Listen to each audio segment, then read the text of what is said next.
Madame la Ministre, merci d'accorder cet entretien à Industrie du Maroc Magazine et de nous recevoir à l'issue de ce 3e GITEX.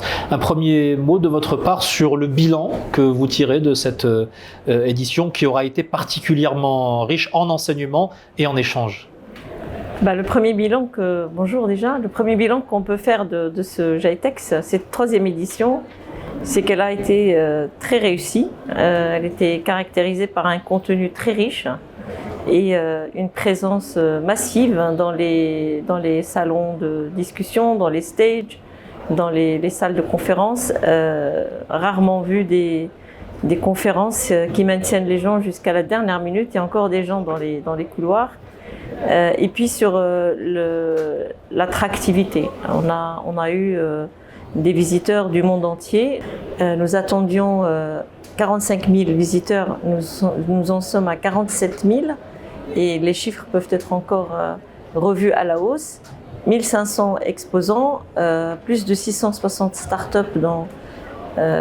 marocaines et 800 en tout.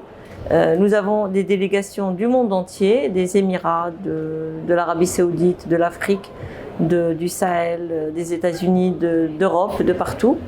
Donc les salles de conférence sont pleines, les panels se suivent et ne se ressemblent pas. Il y a une très très belle ambiance, beaucoup de foisonnement d'idées. Il y a aussi beaucoup d'investisseurs qui ont rendu visite aux petites et moyennes entreprises et aux startups.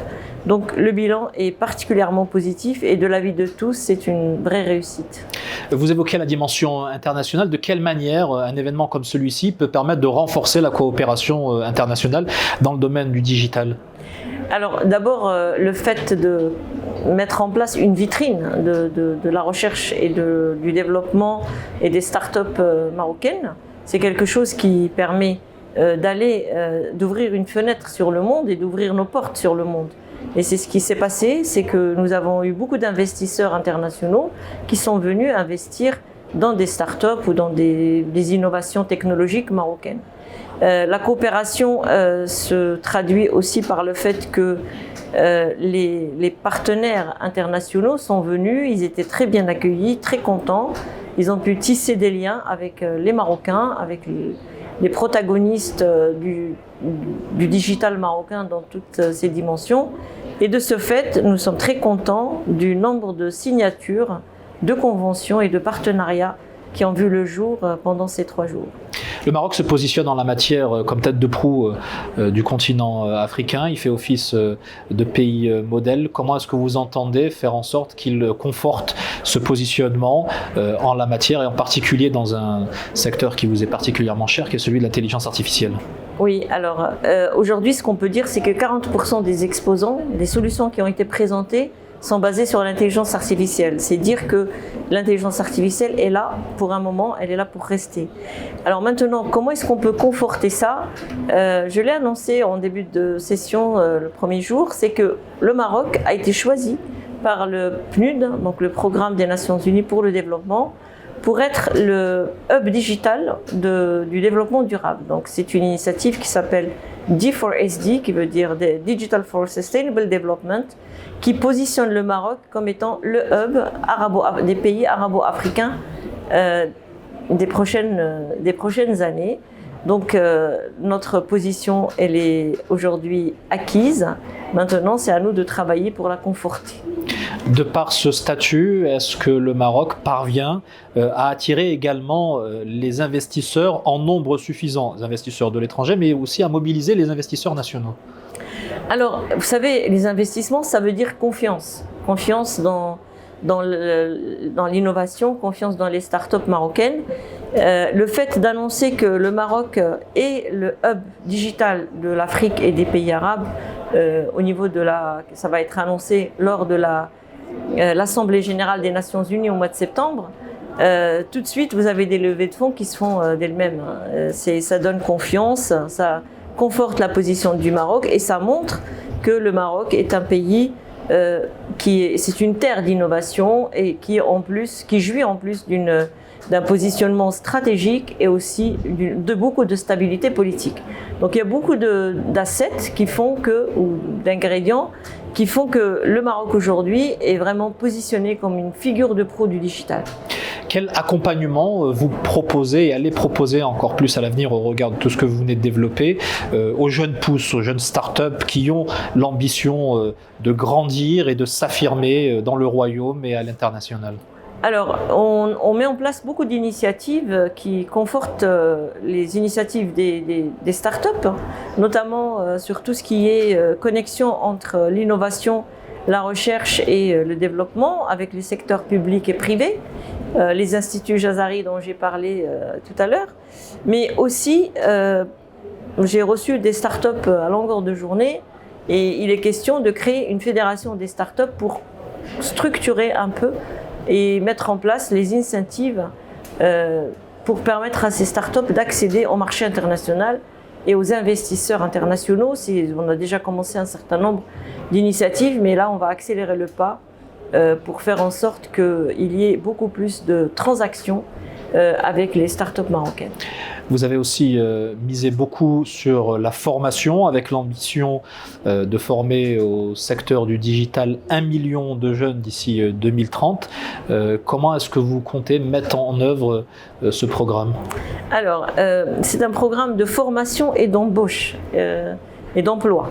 Donc ce que nous essayons de mettre en place, c'est des structures qui vont créer de l'emploi dans le domaine du digital. Les instituts Jazari, par exemple, ce sont des instituts qui vont créer de l'emploi. Toutes les initiatives que nous mettons en place vont dans le sens former pour employer. Alors évidemment, il y a déjà des initiatives autour de l'offshoring, par exemple. Nous pouvons imaginer d'autres initiatives sur l'outsourcing, mais aussi, surtout, je pense qu'aujourd'hui, le Maroc doit se positionner sur le digital dans tout son spectre, c'est-à-dire du hardware jusqu'au software, avec l'intelligence artificielle en figure de pro. Et donc, par exemple, demain, il est tout à fait possible de créer des usines qui vont fabriquer des objets connectés, qui vont donc, la création d'usines, ça veut dire création d'emplois, l'assemblage d'objets connectés, ça veut dire la création d'emplois, et évidemment développer la R&D avec les objets connectés qu'on mettra sur le marché. Donc nous essayons d'avoir ce programme, on est accompagné par la Banque mondiale pour le faire. L'objectif, c'est à horizon de 2030 d'avoir formé et créé 1 million d'emplois. Comme vous le savez, le digital, c'est un secteur transverse. Il n'est pas lié. Embaucher des gens dans le domaine du digital, ce n'est pas réservé au ministère de la Transition numérique. On peut faire du numérique dans le tourisme, dans la santé, dans l'éducation, etc. Donc nous allons, c'est un programme que nous proposons au gouvernement marocain pour faire en sorte que ce digital soit porté par des compétences marocaines à très court terme.